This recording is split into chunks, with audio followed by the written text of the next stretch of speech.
Evo, trener, ostvarili smo još jednu pobjedu protiv posljednje plasirane ekipe na tablici. Izgleda to i čak i dosta uvjerljivo, ali mislim da je utakmica bila sve samo ne jako dobra.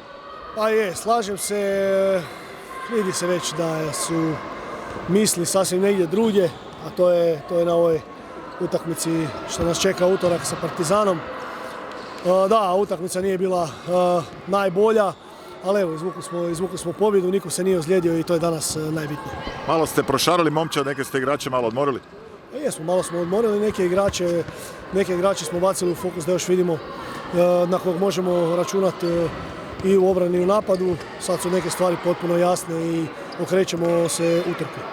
Da, okrećemo se utorku, pomaknuli ste i ovaj termin utakmice da se sad sav fokus preseli na to, imate dosta vremena.